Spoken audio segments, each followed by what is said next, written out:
हरिओम. भगवान आद्य श्री शंकराचार्य कृत चरपट पंजरिका स्तोत्रम अर्थात भज गोविंदम. योगदास श्री जय गणेश जोशी यांचे प्रवचन. शाश्वताचा मार्ग. मा कुरु धन जय यौवन गर्वम हरति निमेषात कालः सर्वम. मायामयमिदमखिलं हित्वा ब्रह्मपदं त्वं प्रविश विदित्वा. धन जन तारुण्य याचा गर्व करू नकोस. काळ हे सर्व क्षणार्धात हिरावून घेतो. या सर्व मायेच्या पसाऱ्याचा प्रपंच सोडून दे आणि ब्रह्मपद प्राप्त कसे करायचे ते जाणून घे. सर्वसाधारणपणे तारुण्य ओसरले, उपभोग घेण्याची रग जिरली, तरुण वर्ग टाळू लागला, दादाऐवजी काका आणि हळूहळू आजोबा अशी हाक ऐकू येऊ लागली की वय झाले अशी चाहूल लागते. मग अध्यात्म, सत्संग, प्रवचने, जप, पूजा, प्रार्थना, ध्यान, योग, साधना, उपासना इत्यादी गोष्टी करायला सुरुवात केली जाते. कथा कादंबऱ्याऐवजी पोथी, पुराणे, गीता इत्यादी पुस्तके हातात घेतली जातात. आस्था, धर्मात्मा इत्यादी चॅनल्स कोणत्या क्रमांकावर आहेत हे माहीत होऊ लागते. या अशा कृतीमधून वृद्ध झाल्याचे आपले आपणच जाहीर करत असतो. एखाद्याला सांगावे की पहाटे उठून दररोज फिरायला जात जा, तर तो म्हणतो की मी अजून निवृत्त झालेला नाही, पेन्शनर झालो की जाईन फिरायला. एखाद्याला सांगावे की पहाटे उठून योगासने, प्राणायाम, ओंकार, जप कर, तर तो म्हणतो की या अशासाठी माझ्याकडे या वयात वेळ नाही, मला कचेरीची, व्यवसायाची कामे भरपूर आहेत. एखाद्याला सांगावे की पोट आत जाऊ दे, वजन कमी कर, जरा कमी खा, तर तो म्हणतो की हेच वय आहे खाण्यापिण्याचे, आत्ता पचत आहे तर खाऊन घेतो. नोकरी करून झाली की मग वजन कमी करायच्या मागे लागतो. असे केले की मग त्यावेळी पोट आपोआप आत जाईल. एखाद्याला सांगावे की उपनिषदे, गीता, विविध सूत्रे इत्यादींचे वाचन, मनन करावे. हा आपल्या ऋषींनी आपल्यासाठी दिलेला अनमोल असा ठेवा आहे. परदेशातून लोक येत आहेत आणि यांचा अभ्यास करत आहेत. जरा लक्ष घालून जाणून तरी घ्या की बाहेरच्यांना आकर्षित करणारे आपल्याकडे हे आहे तरी काय. उत्तर मिळते की या सर्व गोष्टी कालबाह्य झाल्या आहेत. आम्ही बाहेर जाऊन त्यांचे विज्ञान शिकत आहोत, तसे ते येथे येऊन आपले जुने झालेले ज्ञान शिकत आहेत. त्यात काय एवढे. सांगायचा मुद्दा असा आहे की तरुणांना काही सांगायला गेले की त्यांना ते राजी नसतात. कारण काही कामे, काही गोष्टी, काही कृती या वय झाल्यावर वृद्धापकाळातच करायच्या असतात असा त्यांनी समज करून घेतला आहे. त्यामुळे अशा गोष्टी ते तारुण्यात करत नाहीत. वृद्धत्वात हे सर्व करायला मिळतेच असे नाही.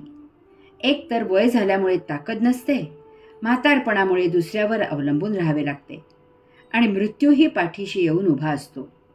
यामुळे अशा व्यक्ती या मोलाच्या ज्ञानाला कायम करता मुकतात.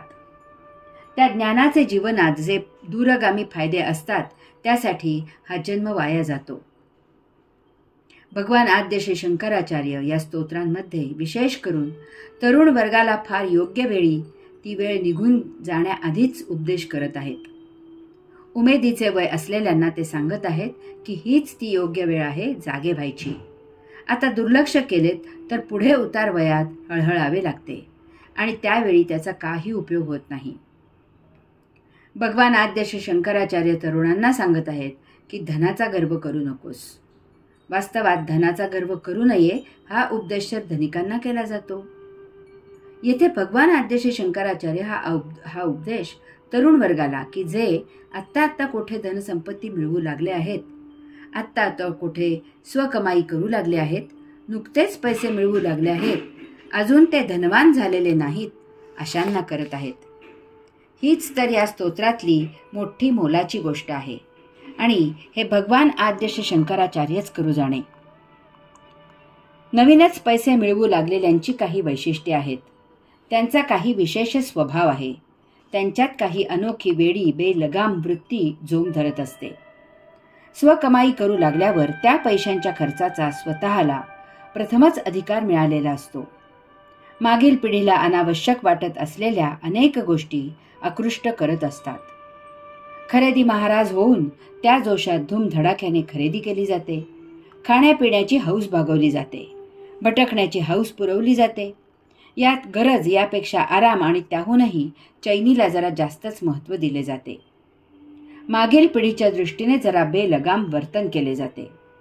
या धुंदीत भौतिकाची वस्तुजगताची लज्जत आणि चटक लागते. यात अनेक वेळेला प्रकृतीची हेळसांड केली जाते.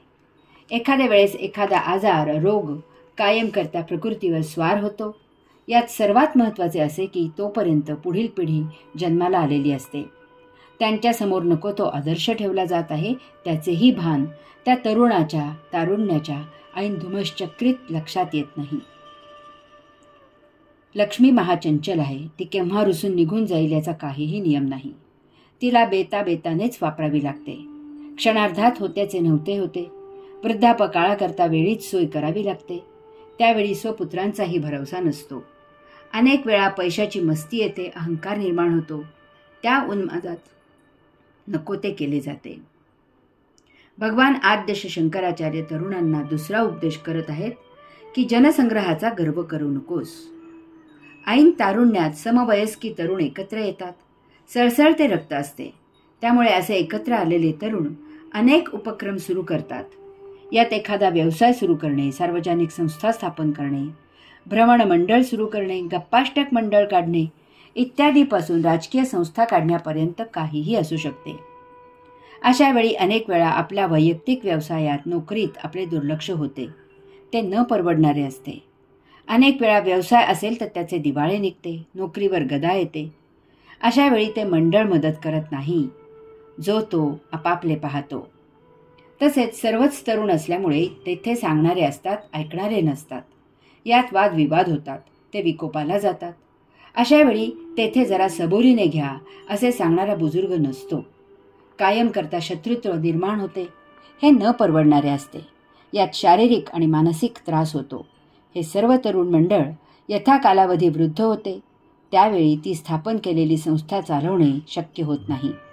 आपल्या डोळ्या देखत ती बंद करावी लागते किंवा ती संस्था पुढील पिढीच्या ताब्यात द्यावी लागते. ते ज्या प्रकारे ती संस्था चालवतात ते उघड्या डोळ्यांनी पाहवत नाही. भगवान आद्यश शंकराचार्य तरुणांना तिसरी गोष्ट सांगत आहेत की तारुण्याचा गर्व करू नकोस. हे तारुण्य औटघटकेचे आहे, कालाधीन आहे. हे एक दिवस निश्चितपणे ओसरणार आहे. आपण वृद्ध झालो आहोत ही कल्पना सहन होत नाही. त्यावेळी फार यातना होतात. पूर्वीच्या जोशाने काही करू गेले असता हसे होते. हे विश्व म्हणजे मायेचा बाजार आहे. ते कालाधीन आहे. येथे काहीही शाश्वत नाही. सर्व काही लयाला जाणारे आहे. हे ज्याला उमजले आणि त्याप्रमाणे जो प्रत्यक्ष आचरण करतो तोच हा भवसागर तरून जातो. असे न ओळखणारा या भवसागरात जन्मोजन्मी गटांगळ्या खातो. या विश्वात एकमेव शाश्वत गोष्ट आहे आणि ती म्हणजे आत्मतत्व. त्याचाच अंश आपल्या अंतःकरणात आहे. त्याचा वेळीच परिचय करून घ्यावा. त्याचाच ध्यास धरावा. त्याला प्राप्त करावे. मग या भवसागराची जराही चिंता राहत नाही. कारण मग जसजसा प्रतिदिनी मृत्यू जवळ येतो तसतसा परमात्मा जवळजवळ येत जातो. त्या योगे मृत्यूचे रूपांतर अमृतात होते. ओम तत्सत त्वम असि.